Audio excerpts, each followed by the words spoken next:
want to bring up the hard to talk about topic of children that get raped. Why should a 9-year-old be forced to carry a baby when she was raped? Would we still make a child of something like 15 carry a full pregnancy? If a parent commits a heinous crime, should the child be punished for that heinous crime?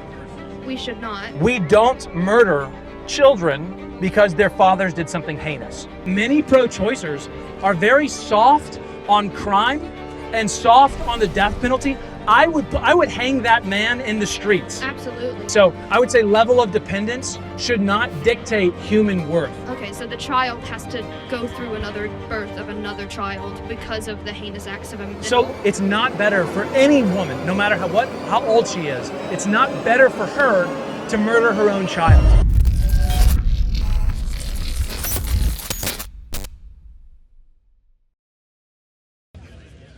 We got into the deep waters there. Okay. Hi, my name's Chloe. Chloe, that's a pretty name. Thank you. I'm about to have a girl, so I'm exploring girl names. Chloe, okay. That's a beautiful name. I'm putting it on the list. Hey, what would you like to discuss, Chloe? I'm a freshman biology student here, and I don't want to have an argument whatsoever. I just want to know your opinion on a couple of things. So I'm a woman, so this is something that's always been talked about. Obviously, abortion is something that's talked about to women for years, from an age of 11 and onwards. You hear about this. Yeah. So I want to bring up the hard to talk about topic of children that get raped. Yeah, sure. What do we do then if a child under the age of 18 ends up being raped and we've outlawed abortion? Would we still make a child of something like 15 carry a full pregnancy? So I'll answer that question, but first I'll ask you a question. My question would be, do we punish children for the sins of their parents? I do know we do that in the eyes of the law, about money especially. If a parent has something like immense debt, then the children are put to that, and they have to take care of things like that when they grow up. So we do actually punish children occasionally. So you're saying that, so morally speaking, if a parent commits a heinous crime, should the child be punished for that heinous crime? We should not. Okay, so that is the answer to my question fundamentally, is that if a father rapes a young woman, we do not punish the child that was conceived for the sins of the father. What I would say is, what's interesting is, I'm not saying you do this, Chloe, but many pro-choicers are very soft on crime and soft on the death penalty. I would hang that man in the streets. Absolutely. And I'm very serious. I would bring back public executions. And I think we will have them back soon. I pray that we do. I would say we put him to death for the horrendous crime I agree. of raping a child. And we come around that child and care for her in this murdering the child is not going to make it. Sorry. Whenever you start speaking the truth, the demons start howling. I have noticed that. Has anyone else noticed that?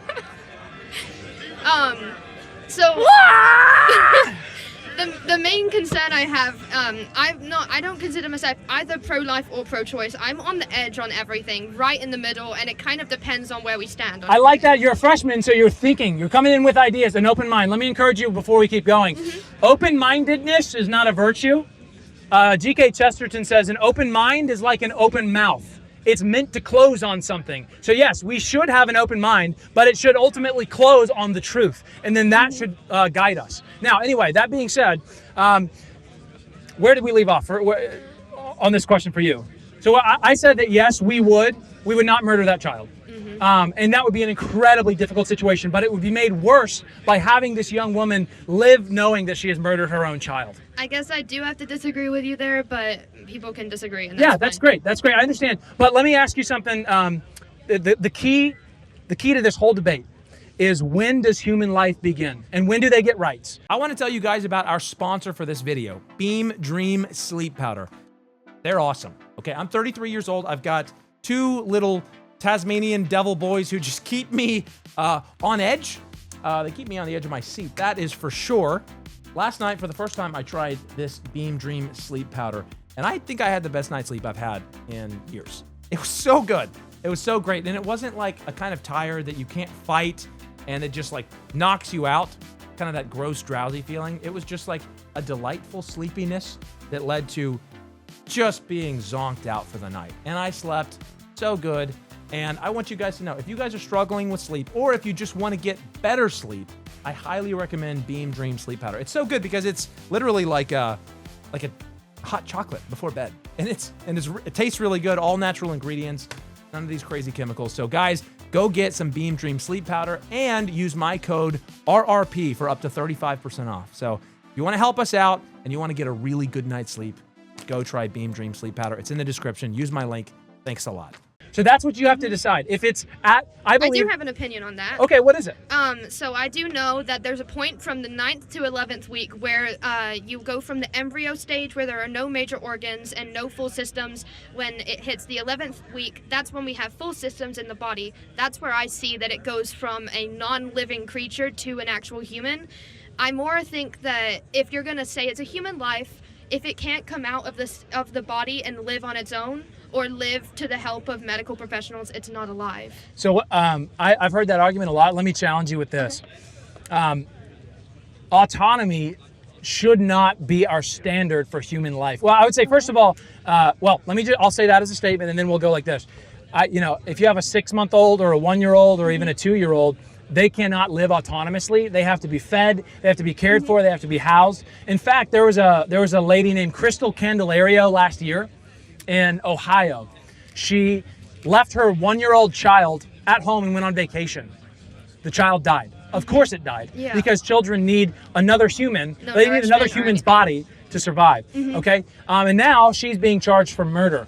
I think that's absolutely right. Yeah, it is. Because mothers have a duty to take care of their children. Now what I would say is that the child in the womb in fact, children outside of the womb are even more dependent on mothers in many ways, on their resources, their time, than the child inside the womb.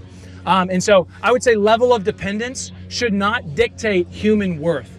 And so the question for you, Chloe, would be, you need to decide when human life begins and when they get human rights, because you laid out a number, 8 weeks, what did you say? 9 to 11. 9 to 11 weeks. Nobody agrees anywhere. Everyone is debating it. What I'm saying is, how is it that we have a moving subjective standard on when little humans get the right not to be murdered? That is outrageous. So do you mind if I circle back once more to the minors? Yeah. So can I just get confirmation on whether or not you think that we should make a child give birth to another child being raped by a man that will never have anything to do with their lives? Yes, and we should take care of that. No, she should not be permitted to kill the child. No. Okay, so the child has to go through another birth of another child because of the heinous acts of an adult? So long as her life is not in danger throughout the pregnancy, yes, that'll and we should ruin a young girl's life. So what ruined her life was the heinous act that has already begun, that had already happened. That was we can prevent it from continuing and destroying her entire youth. So we would care for that child. We would immediately put her up for adoption. I know so many wonderful pro-life organizations that walk with young women through horrific things like that, and they provide economic support, moral support, and they walk. But what you're assuming in this scenario is that it's better for that young woman to murder her own child than to bear the child. Now, what I'm saying is that I would say it's not better for any woman to murder her own child. People think it's better, but it's actually, what I would say, deep down, we know that it's a child. We all do. We all know that there's something unique about that little life that's growing. And so what I would say is, it's not better for any woman, no matter how old she is, it's not better for her to murder her own child. And so that's probably where the disagreement is mostly lies, is that other people are saying it's better for her to murder her child, and I'm saying no. It's actually going to cause immense pain, emotional pain. Like I said, those demons will come out to yelling whenever you start speaking the truth. What? Is he a demon? Yes.